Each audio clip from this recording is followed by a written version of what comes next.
ao nosso estudo da carta de Paulo a Filemon. Pelo tamanho da carta, eu imagino que eu consigo terminar hoje. Talvez não. São 25 versículos. Então nós vamos começar assim. Cada um, na sua própria Bíblia, vai ler Filemon inteiro. Ok? 1 minuto. Podem ler.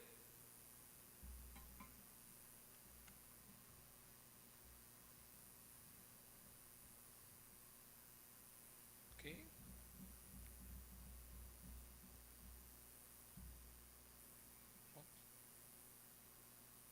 Ok, agora eu vou ler. E vocês vão prestar bastante atenção, por favor. Paulo, prisioneiro de Cristo Jesus, e o irmão Timóteo, ao amado Filemon, que é também nosso colaborador, a igreja que se reúne em sua casa, a irmã Áfia e a Arquipo, nosso companheiro de lutas. Que a graça e a paz de Deus, nosso Pai, e do Senhor Jesus Cristo estejam com vocês. Dou graças ao meu Deus, lembrando sempre de você nas minhas orações, porque tenho ouvido falar da fé que você tem no Senhor Jesus e do seu amor por todos os santos. Oro para que a comunhão da sua fé se torne eficaz no pleno conhecimento de todo o bem que há em nós para com Cristo. Pois, irmão, o seu amor me trouxe grande alegria e consolo, visto que o coração dos santos tem sido reanimado por você. Pois bem, ainda que eu sinta plena liberdade em Cristo para ordenar a você o que convém ser feito, prefiro, no entanto, pedir em nome do amor, sendo que sou Paulo, velho, e agora também prisioneiro de Cristo Jesus. Faço um pedido em favor de meu filho Onésimo, que gerei entre algemas. Antes ele era inútil para você. Atualmente, porém, é útil para você e para mim. Eu estou mandando de volta a você. Ele, quer dizer, o meu próprio coração. Eu queria conservá-lo comigo, para que ele me servisse em seu lugar, as algemas que carrego por causa do Evangelho. Mas não quis fazer nada sem o seu consentimento, para que a sua bondade não venha a ser como que uma obrigação, mas algo que é feito de livre vontade. Talvez ele tenha sido afastado de você temporariamente, a fim de que você o receba para sempre, não como escravo, mas muito mais do que escravo, como irmão caríssimo, especialmente de mim, e com maior razão de você, quer como ser humano, quer como irmão no Senhor. Portanto, se você me considera companheiro, receba-o como receberia a mim. E se ele causou algum dano a você, ou lhe deve alguma coisa, ponha tudo na minha conta. Eu, Paulo, de próprio punho escrevo isso. Eu pagarei. É claro que não preciso dizer que você me deve a própria vida. Sim, irmão, que eu receba de você no Senhor este benefício. Reanime o meu coração em Cristo. Certo como estou da sua obediência, escrevo a você, sabendo que fará mais do que estou pedindo. E ao mesmo tempo, prepara-me também pousada. Espero que por meio das orações de vocês, eu lhe seja restituído. Epáfras, prisioneiro comigo, em Cristo Jesus. Marcos, Aristarco, Demas e Lucas, meus colaboradores, mandam saudações a você. A graça do Senhor Jesus Cristo esteja com o espírito de todos vocês. Amém. Ok? Agora eu quero que vocês voltem os 25 versículos e que vocês me digam, depois de 1 minuto, se vocês não falarem voluntariamente, eu vou apontar, né?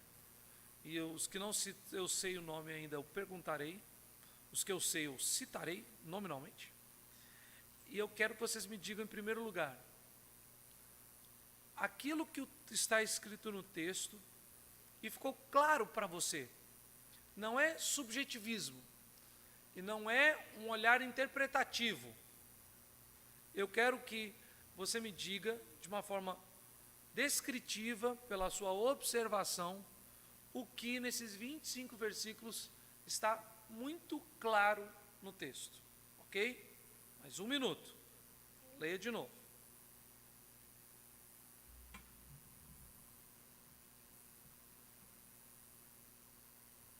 Voluntários, dou-lhe uma. Aê! Minha amada sogra. Por favor, o que mais chamou a atenção da senhora no texto?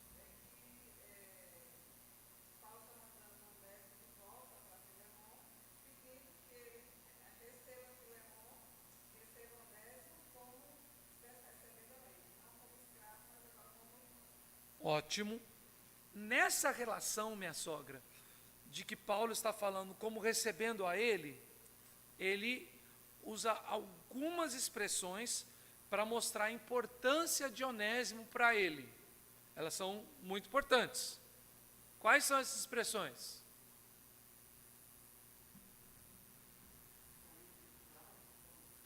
Irmão Nilson, já que o senhor está bem pertinho de sua esposa e está longe da gente, tira a máscara só para eu poder te ouvir, desculpa, tá?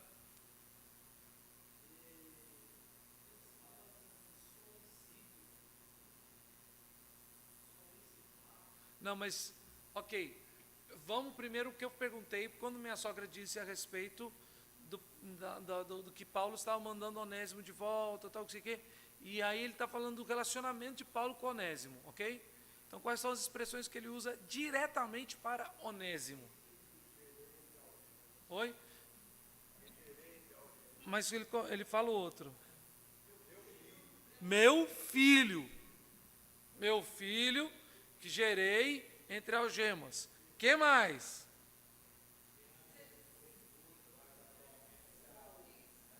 Ok, mas essa última inútil está havendo mais para Filemon. Estou falando das expressões específicas de Paulo para Onésimo. Meu próprio coração. Isso é muito forte, gente. Primeiro ele está dizendo, meu filho, que engerei em algemas. Depois ele diz o quê? Meu próprio coração. Depois ele diz também o que vocês citaram, né? Ele era inútil, porém é útil para você e para mim. Ok? Mas é importante a gente ver essa expressão muito forte, porque existem duas chaves aqui que estão contendo o todo da ideia de Paulo. Ele diz o que a respeito do ministério de Filemon. Em resumo, o resumo está no versículo 7. Qual era o ministério de Filemon? Oi? Oi? Fala, meu irmão, nisso. Minha sogra falou, o senhor completa. Mas qual é o ministério? Minha sogra diz assim, o consolo dos santos, ok? Visto que o coração dos santos tem sido reanimado por você. Consolo. Qual é o pedido final de Paulo? Qual é o resumo de todos os pedidos de Paulo?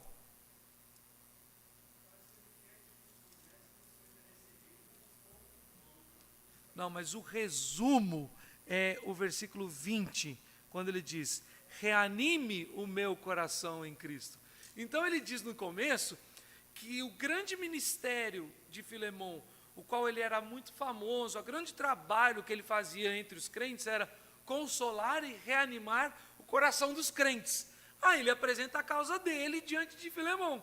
Aí ele diz o quê? Eu estou enviando o meu coração. Você não tem reanimado o coração dos crentes? Agora eu estou lhe dando o meu coração. E ele termina dizendo o quê? Reanima o meu coração. Prestem bem atenção.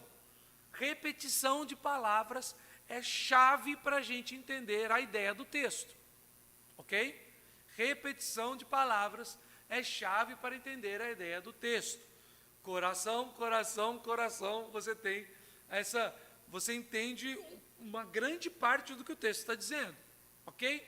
Bom, minha sogra disse que chamou a atenção dela foi a questão da relação de Paulo com Filemon.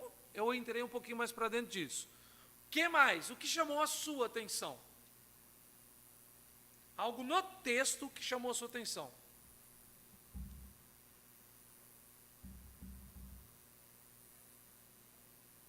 Ô irmão, você já está cochichando, como é que é o nome do senhor? Mauro? Paulo. Oi? Oi? A carta foi o senhor que escreveu, então por favor, me ajude, tá? Irmão Paulo, o que lhe chamou a atenção da carta que o senhor escreveu?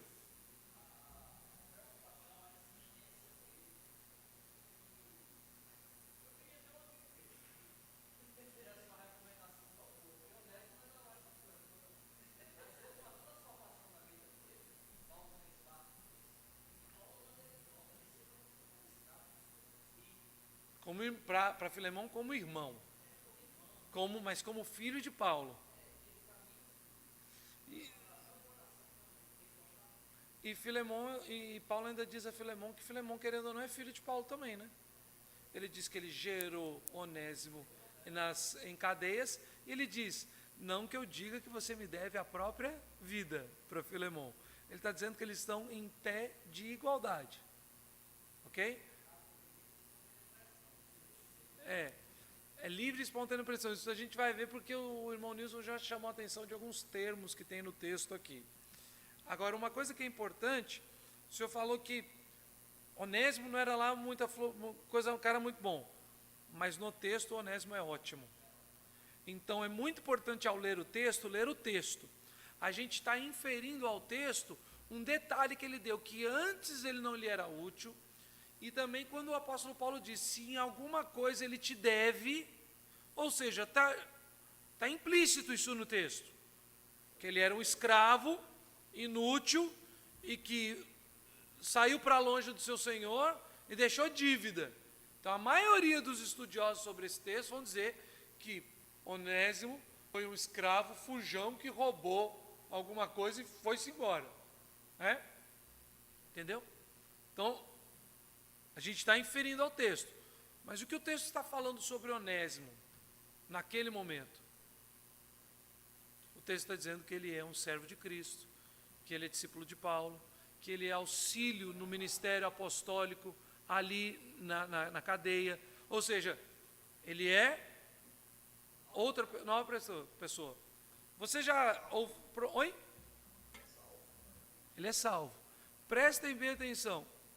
Aqui está uma sequência importante. O nome dele é Onésimo. E o nome Onésimo significa útil.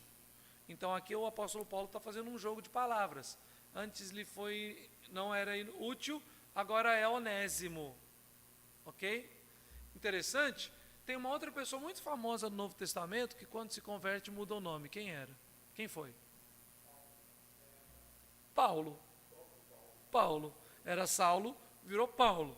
Então essa é uma característica muito forte. Mas nessa característica há também uma ênfase do texto. Muito enfatizado no texto, o nome de Cristo. Ele diz no versículo de número 5 que oro para que a comunhão da sua fé se torne eficaz no pleno conhecimento de todo o bem que há em nós para com Cristo. Ou seja, a mudança do nome de um convertido é uma mudança de atitude, mudança de coração, mudança de vida para Cristo. Todo o bem que existe na vida de um crente, ele é para o louvor de Cristo, para o nome de Cristo, para a glória de Cristo. E de fato e de verdade, mesmo que eu mudasse meu nome agora, Ludgero, para Juanito, a grande mudança é de que meu nome agora é cristão, ser chamado pelo nome de Cristo. E isso é muito interessante no jogo aqui de Filemão. Ok? Mais algumas coisas importantes. Irmão Nilson, o senhor citou uns termos aqui, né?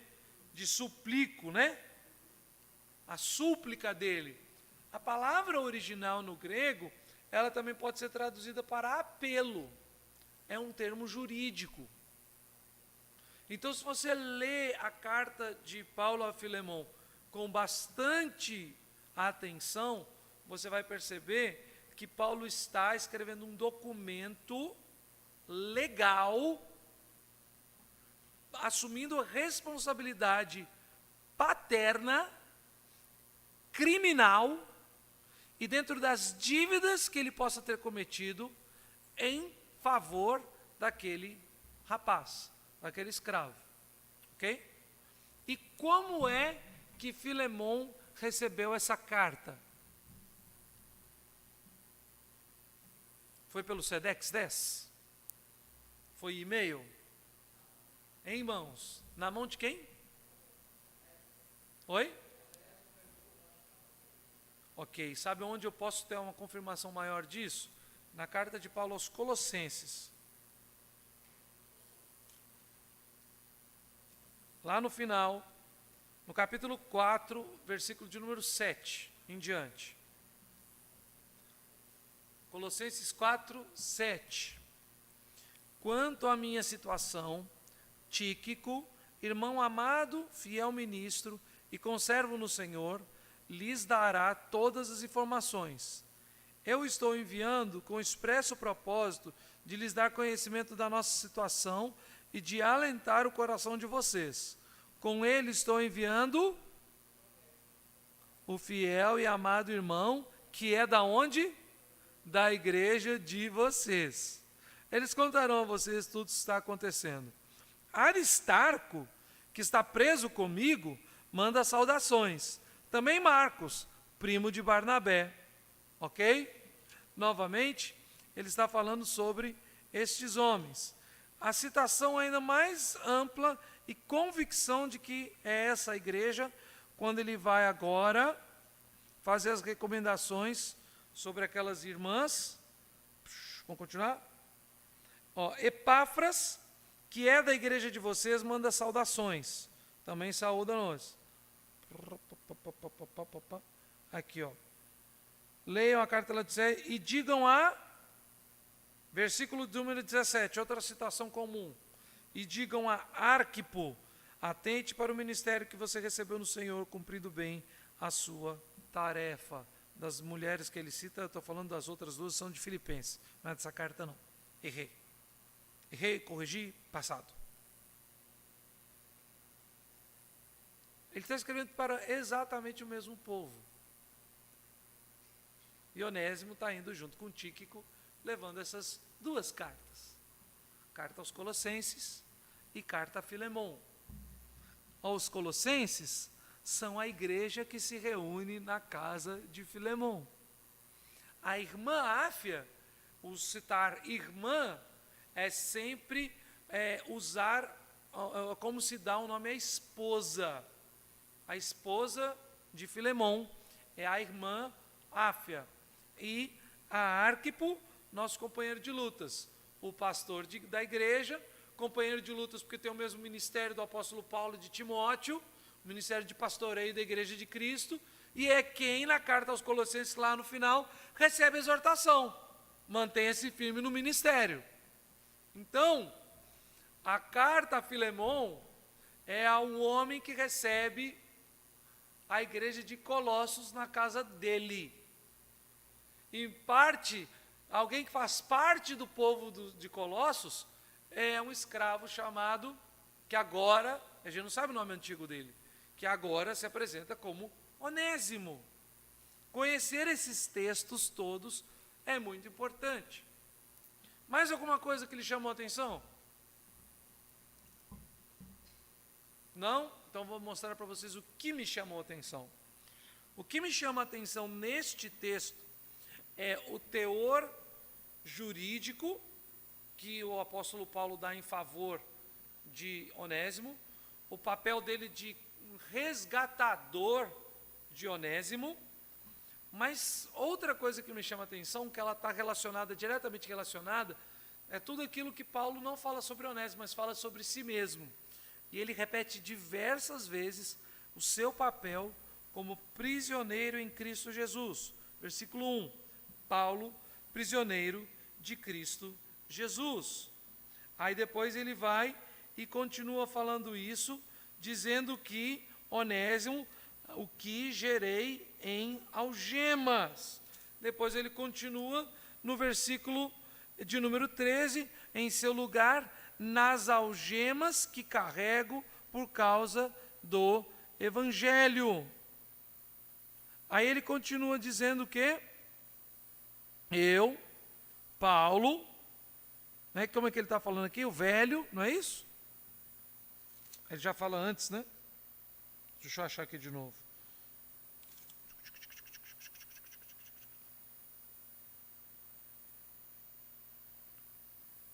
Eu, Paulo de próprio punho. Aqui, no 9. Paulo, o velho, agora também prisioneiro de Cristo Jesus. Aí ele fala, Onésimo que gerei em algemas, fala que ele é útil no seu lugar nas algemas que carrego por causa do Evangelho, né? E aí ele vai, pede reânimo do coração e diz que por causa da oração deles, ele lhe será restituído, ok? Ele dá uma grande ênfase no seu cativeiro por Cristo, pelo Evangelho, prisioneiro em Cristo, prisioneiro de Cristo. E olha como é interessante, nós temos aqui o prisioneiro de Cristo apelando em favor de um escravo convertido, a fim de que ele recebesse graça do seu Senhor, que é aquele que tem o ministério de animar e consolar o coração dos crentes. Eu já estou quase indo para a grande ideia do texto. Porque quando eu chego nessa parte de grande ideia do texto, eu sempre faço a pergunta, já enxergou o Evangelho aqui? Porque a Bíblia é o Evangelho. De Gênesis, no capítulo 1 até o último capítulo do Apocalipse, toda a Bíblia é o Evangelho. Toda a Bíblia é a proclamação do Deus que existe e tudo faz de acordo com a sua glória, de todos os atributos que revelam o seu caráter e de como todas as coisas exaltam o seu Filho, o Rei Supremo, Rei Sublime em majestade e glória, né? Nós cantamos. Então toda a Bíblia revela isso. Já deu para enxergar o Evangelho aqui? Quem é o Senhor Consolador dos corações da igreja? É o Deus, nosso Deus. E quem somos nós diante de Deus, a não ser escravos inúteis? E o que faz Cristo em nosso favor? Olha o que o apóstolo Paulo diz, se alguma coisa, se algum mal ele te causou, se alguma coisa te deve, ele diz assim, versículo 19, eu próprio, de Paulo, próprio punho escrevo isso, eu pagarei. Cristo é o nosso intercessor, é o nosso representante jurídico, é o nosso justificador, e nós podemos receber do Senhor graça, perdão e consolo, porque Cristo, o verdadeiro prisioneiro de Deus, o que foi morto e crucificado em nosso favor, não disse eu pagarei, ele disse está pago, eu paguei. E nós não devemos a nossa vida ao apóstolo Paulo, porque o apóstolo Paulo nada mais é do que um escravo de Cristo, do que um prisioneiro de Cristo, do que um servo de Cristo. Nós devemos a nossa vida a Cristo. Aqueles que foram os instrumentos da pregação do Evangelho nas nossas vidas, pessoas que nós agradecemos muito a Deus pela vida delas, que foram ministros do Evangelho ao nosso coração, e através do discipulado, da pregação, do ensino de homens e mulheres, nós aprendemos e assim tivemos o entendimento para sermos salvos, são somente instrumentos nas mãos de Cristo. Filemon é um escravo útil, Paulo é um escravo útil, e Onésimo é um escravo útil, todos servos de Cristo Jesus, todos aprisionados ao Evangelho. Nós temos, e é interessante porque existem vários jogos de palavras aqui, porque eu não vou dar tudo absolutamente, mas é tão pequenininho, gente. Lê de novo, rabisca, anota e tal. Semana que vem a gente vem cheio de pergunta aqui. Vou dar um exercício para vocês. Nós fizemos só uma parte, são 3 partes do exercício. Nós fizemos uma. Você vai fazer de novo essa primeira parte e vai fazer as outras 2, que eu vou chegar lá daqui a pouco. Mas olha que interessante. O texto está recheado de algemas, cadeias e prisões, da ideia, do entendimento, né? E o apóstolo Paulo diz assim, versículo 8. Pois é bem, ainda que eu sinta plena liberdade em Cristo, para ordenar a Filemão isso e aquilo, né? Olha que interessante. Ele está dizendo que ele é prisioneiro de Cristo, está em algemas pelo Evangelho, escravo em Cristo Jesus, mas em Cristo ele tem plena liberdade. Ou seja, a prisão, o nosso serviço e as nossas cadeias a Cristo e o Evangelho são o único caminho real de libertação. Nós temos plena liberdade, os cristãos têm o que nós chamamos de liberdade cristã. Nós somos livres do mal, do pecado, da condenação, da morte eterna. Mas essa liberdade, e parece uma ironia, ela está atrelada à prisão, à escravidão, às cadeias do Evangelho. Quanto mais aprisionado o nosso coração estiver pelas cadeias do Evangelho a Cristo, quanto mais presos a Cristo, quanto mais servis a Cristo, mais livres nós seremos. Então essa ideia de liberdade pela liberdade, essa é a ideia da serpente no Éden. Que ele diz à mulher e ao homem, Deus sabe que quando comerdes do fruto sereis iguais a Deus. Ou seja, podereis decidir sobre o bem e o mal. Podereis ser livres sem qualquer autoridade. Não haverá mais mandato nenhum. Esse negócio de ser fecundos, multiplicáveis, encher a terra, isso é coisa de Deus. Come do fruto e você vai escolher o que você quer agora. Cultivem a terra, me obedeçam, façam isso. Libertem-se disso, comam do fruto, e agora vocês serão Deus no lugar de Deus. Então não existe no Evangelho essa ideia de ser livre para fazer o que eu quero. Existe no Evangelho uma submissão tamanha a Cristo pelo Evangelho, que eu estou tão preso a Ele, que eu estou livre de tudo. Isso faz parte do texto de Filemão também, ok? Pararemos por aqui, e agora vem as tarefas que vocês farão em casa, ok? Essas tarefas são simples. A primeira tarefa que eu já dei, e eu sei que alguns estavam aqui no primeiro dia, e eu não sei se vocês estão cumprindo essa tarefa. Eu não estou vendo papel e caneta na mão da maioria. Dona Heloísa levantou ali, parabéns, nota 10. Queria ter uma aluna assim, tá? Meus irmãos, sério, caderno, caneta, lápis na mão de todo mundo. Isso não dá para estudar a Bíblia não, gente. Tá? Se você rabisca a sua Bíblia, tudo bem, mas você tem que anotar algumas coisas do lado, ok? Então você vai fazer 3 coisas, eu vou mandar para o reverendo Zé Alves, e ele vai compartilhar no WhatsApp da igreja, tal. Depois, Nana, você que mexe também no Instagram? Então mando para a Nana, ela põe lá no Instagram da igreja também. É fácil. Quando eu perguntei para você o que te chama a atenção, o símbolo disso é uma lâmpada. Toda vez que você olhar o texto, você pensa numa lâmpada. O que está claro para mim, o que ficou fácil de entender, o que já dá para eu escrever no papel, tipo assim, Paulo está dizendo isso, isso, isso e aquilo. Já ficou claro. Então, o desafio para observar é menor nessa parte. Ok? O segundo símbolo que você vai fazer é o que não está claro. Então, você vai desenhar uma interrogação. E a interrogação, lembre-se disso, significa assim, se eu pudesse fazer uma pergunta ao autor, qual seria? Aí você vai dizer assim, mas pastor, eu tenho 25 perguntas. Não me importa, eu quero uma só. Até porque se for 25 de cada um aqui na semana que vem, a gente não sai daqui. Se você puder fazer uma pergunta ao autor, qual seria?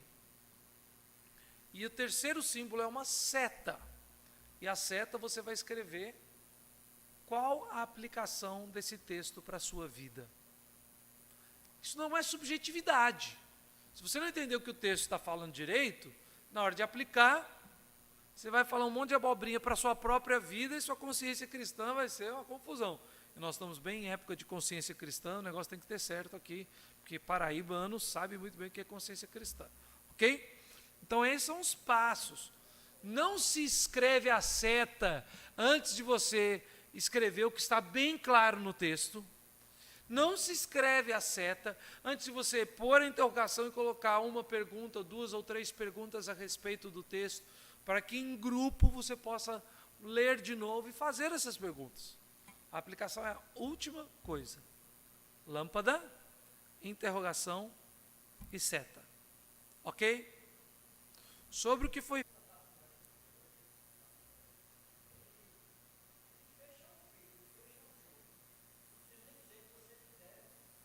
a própria vida. Agora é interessante, irmão. Paulo conhecia Filemão? Não, a Filemão.